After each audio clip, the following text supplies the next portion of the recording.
Hello everyone, I am live, and typically videos like this I will create maybe before or after a review of a giant reimagined Resident Evil remake.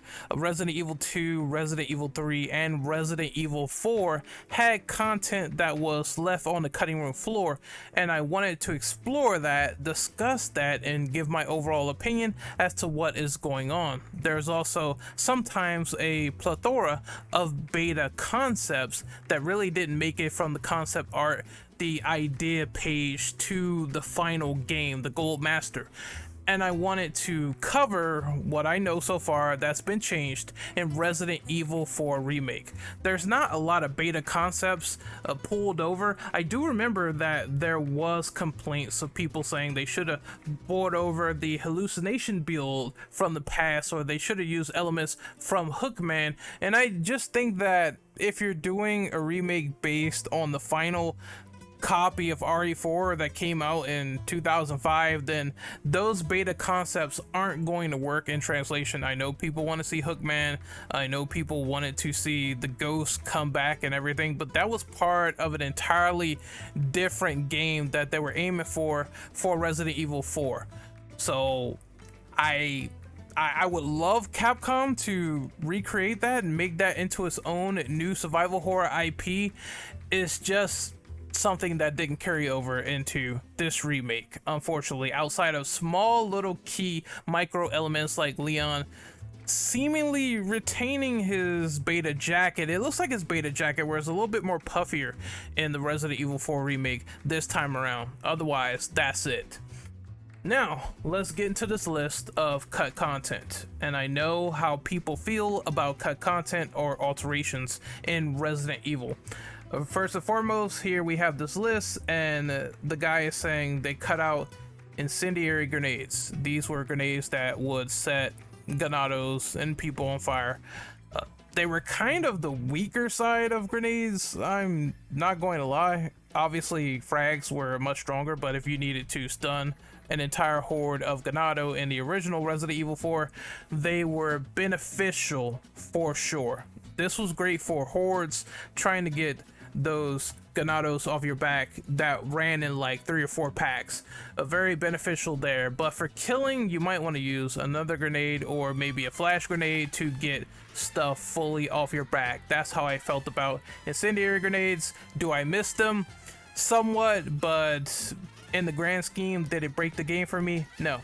Next, this guy kind of made a notion without any real depth or clarification, and it was the fact that Ashley dying was cut.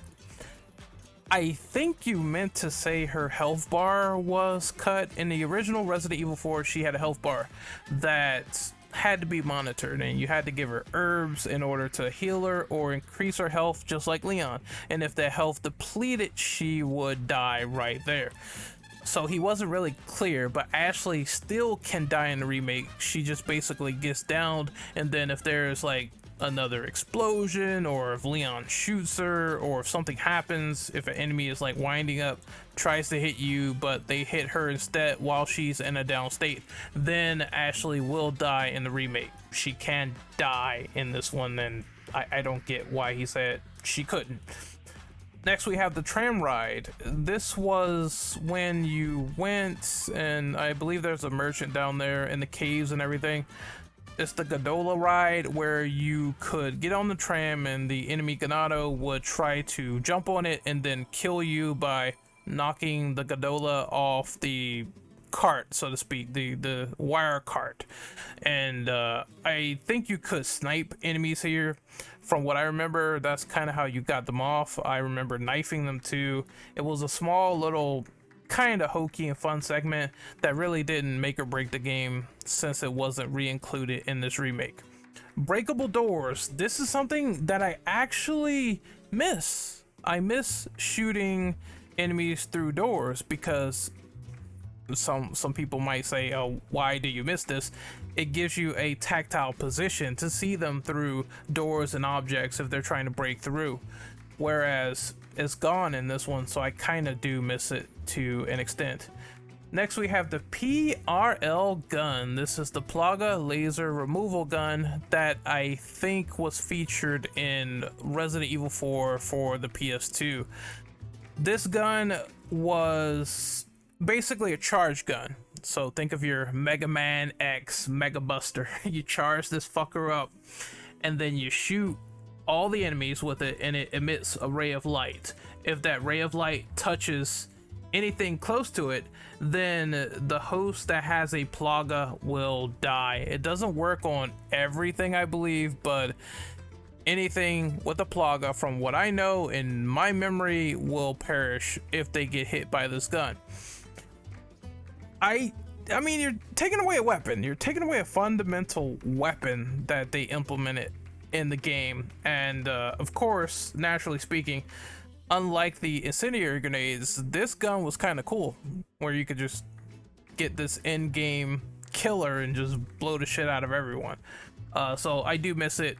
I remember using it, not really as much as the Chicago typewriter infinite rocket launcher, but it was there and it was fun to use. Then we have the invisible insectoids. I guess he's talking about the Novistadors or whatever the fuck they're called. The bugs are still in the game. They're still in Resident Evil 4 Remake. Just that now they sort of camouflage themselves in the environment. It's still kind of hard to see. To me, when you're on that part where there's the spikes everywhere and motherfuckers are all hung up and shit, and Leon's trying to get out of the place before you fight the creature down there, I believe it was the Verdugo. They're hard to see. It feels like they're invisible to me even when camouflaged. So I really, some of these nitpicks that he has is not really too specific with the game, but again, alterations and changes aside, I really didn't notice it, and it felt very intense and hectic during that whole sewer segment when they actually showed up and you couldn't barely see them in the first place.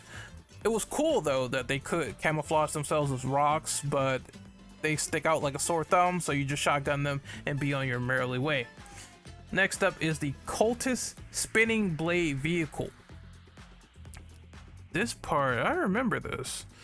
It's when Ashley is in the castle and they try to kill her with a giant spinning blade, and these cultists are sitting right on top of it and they're trying to ram her while the gate is closed.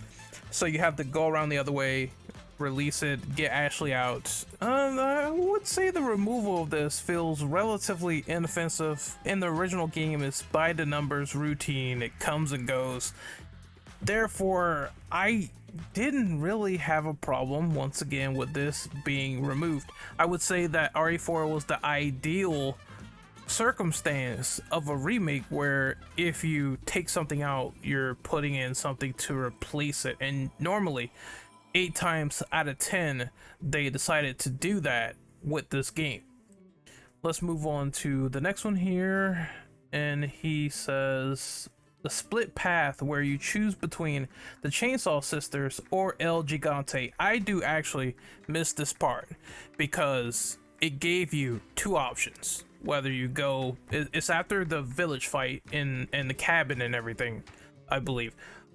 So you choose to go between the right path or the left, and it has like Chainsaw Sisters or El Gigante, and it's a challenging fight either way. You just have to pick. I think what I used to do was that I used to always pick El Gigante because I wasn't really too sure of the layout of the Bella Sister path. In the remake, they decided to take the Bella Sisters and make them a mandatory boss fight. You don't have the option anymore to choose. And that sort of, I mean, pacing wise, do I appreciate it? Yes, because after such a long, grueling battle in the cabin anyway, when you're fighting with Louise and you're trying to deal with all these enemies, you need a break. They spawned a sub boss on you as well. You need a fucking break, and that was something where I'm glad at least you got a little bit of room to breathe before you moved on. It could have been placed somewhere else, like I said, that exact spot where you fight the Chainsaw Sisters, but then again, that could also break the pacing because it ruins the idea of the first El Gigante fight. It has to be accelerated in the remake in order to make that work. It could have been an option somewhere else, not where it was before in the original and not where it is in the remake, a little bit further into the game before maybe you exit the village and move on to the island. I think that would have been kind of cool. Next up is the clock tower with the giant cogs. I'm gonna be out. I know what he's talking about too. This happens in the castle where you look up and you see that the clock tower does not function right. Whereas in the, in the original, it was all jammed up and everything, and you had to shoot these yellow 2x4s in order to get the clock tower to work. Everything's fine in the remake. Everything is functional. Just they have these like boards on the ground that you have to walk over and be careful about, and it adds a little bit of tension if you run, which first time it got me. I'm not gonna lie, I was a dumbass. I ran right over the boards and I died instantly. I just prefer how this is compared to the original, where shooting these yellow 2x4s slows down the pacing to a crawl. To just do something where it's like, I gotta activate the tower, as opposed to, hey, you gotta be careful where you walk, as opposed to just running over them, otherwise you're gonna die instantly. I prefer the remake version of the clock tower, if I'm being brutally honest here. Next we have shooting the shackles around Ashley. Another mundane thing you could do. Ashley runs off and gets captured in the remake. However, I think she is possessed by Sadler and runs off and almost threatens to like kill herself, and it made that scene a little bit more hectic, tense, and dynamic with the dire situation that Leon was put into. I prefer the remake over the original, and the only time I really just stood there and looked at Ashley being entrapped and encased in the metal bindings was to shoot her right in the fucking head for annoying me after all that time. The lava dragon room, I remember this. This is in the castle. That area was kind of cool. Granted, I wasn't really feeling the end, but the way it looked and it was designed, I love this area in terms of aesthetics and how it looked visually. And I'm surprised it was cut. I guess they removed it because, hey, maybe they were like, oh, I don't know how much sense this makes of Leon running around and it's like 5,000 degrees. But then again, I believe the El Gigante area with the lava under the floor was also encased in a lot of heat. So you could call them out on there if you want to, and I don't think that was the reason. I just think they cut it to compensate for other areas. Granted, I do love the fact that they added in that whole thing with the Garrador, and you can stealth kill them now, and you can do all that, and it's a little bit more creepy and tense going down into the beginning of the castle. But I do miss the dragon room like a whole lot. It's one of the rare things they got rid of that I actually did appreciate. Go around, you can snipe the Ganado controlling the dragons with your sniper rifle, and it would collapse, and you had to go down there and get part of the treasure, I believe, in order to open a door. I miss it. I do, man. It's one of those things. I'm not gonna completely trash this guy's notions because all of them are not bad. One of them I didn't care for next, though, is the swinging axe pendulum room.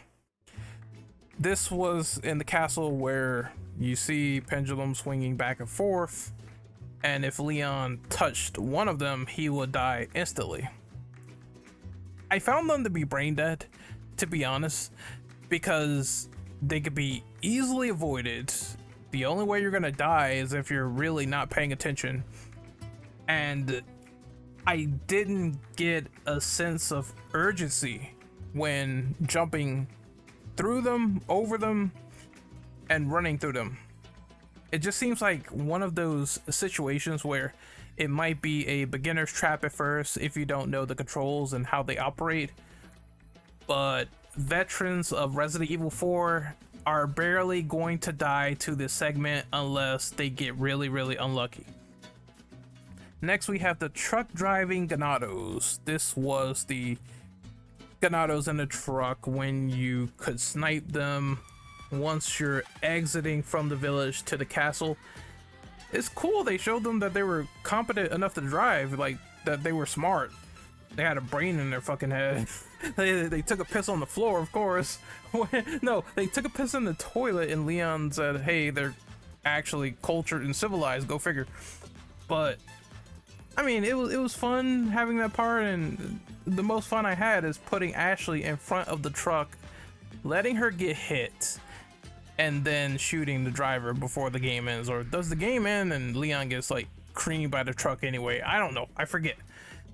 But this one is also another small portion of the game that I could blink an eye and I didn't even realize it was there in the first place, outside of some routine dumb hijinks.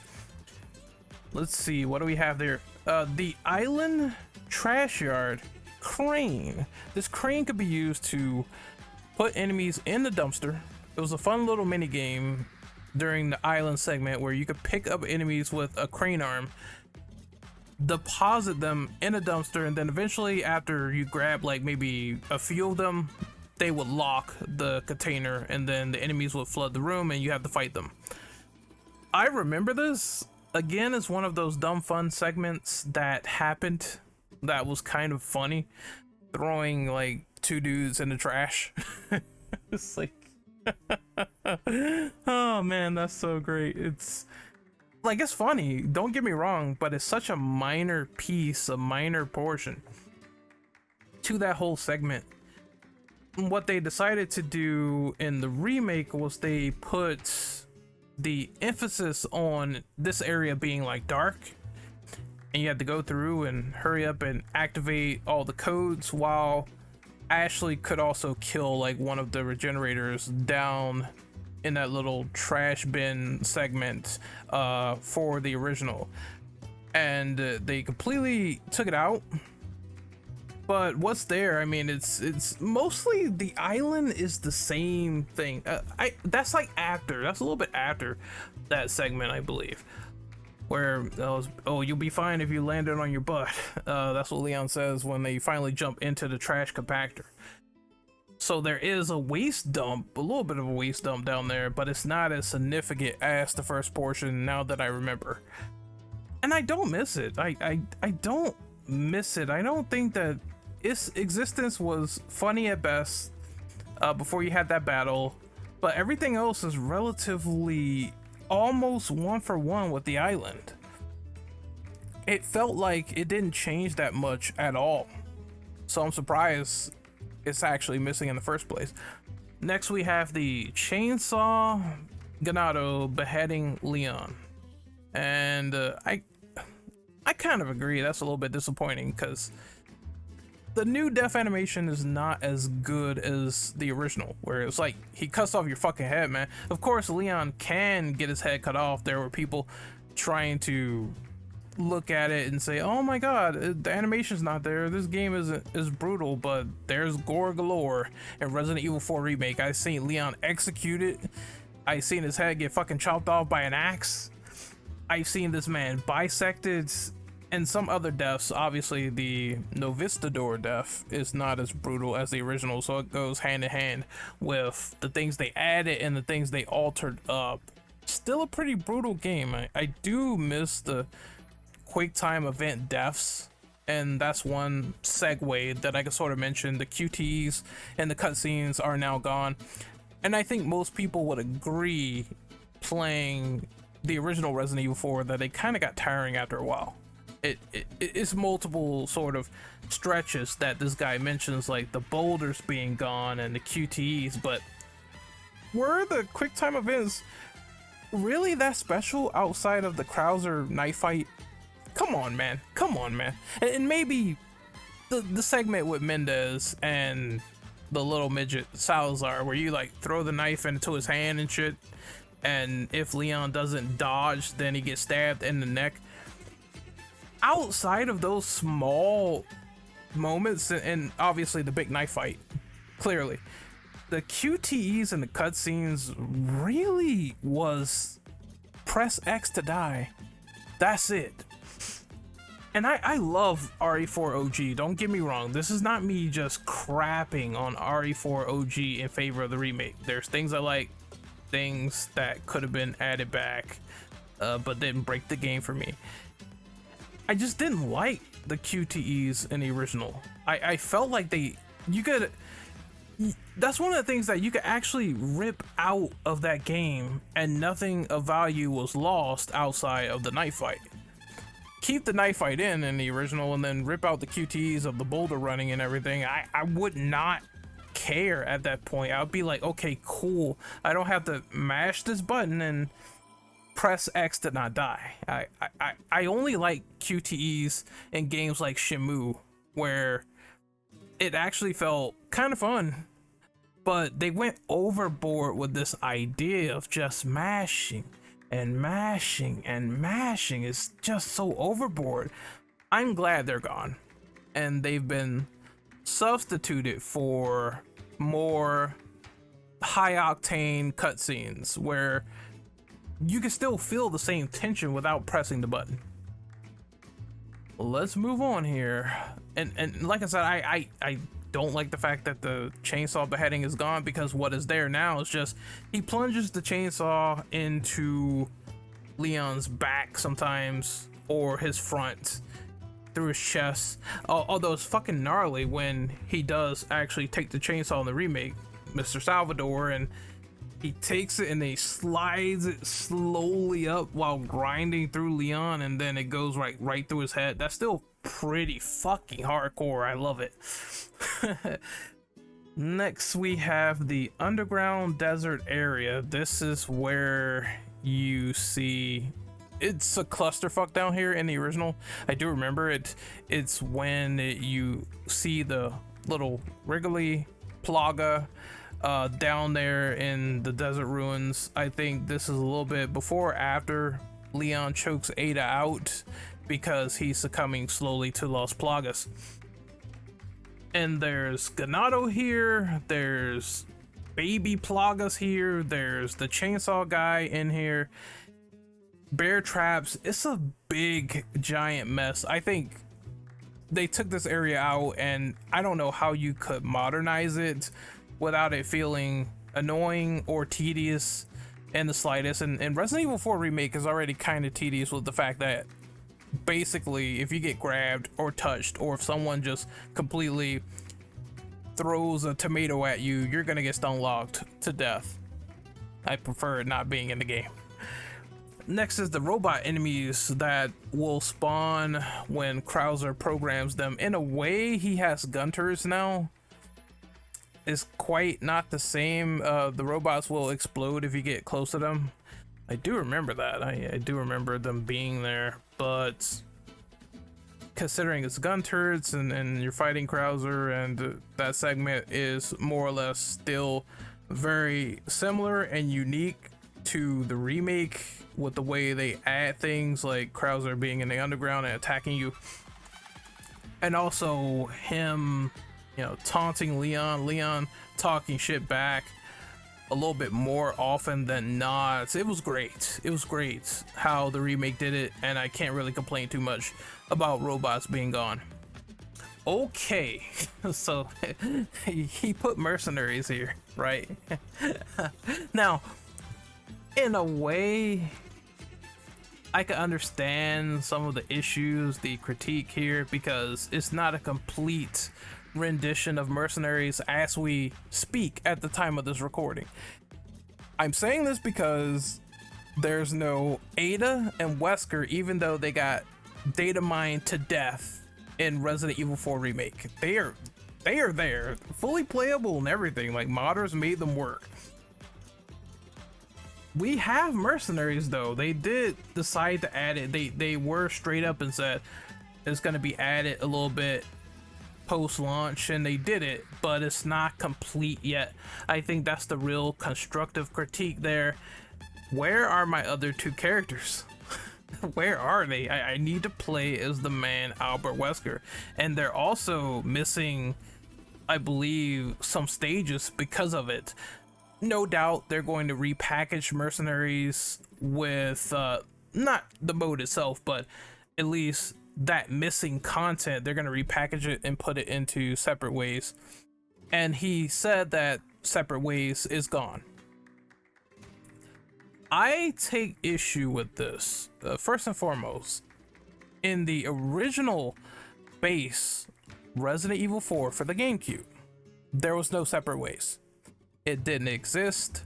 It wasn't there. It was content that wasn't created until later with the PS2 ports and everything that followed after that. So if you were a GameCube owner, you never got Separate Ways.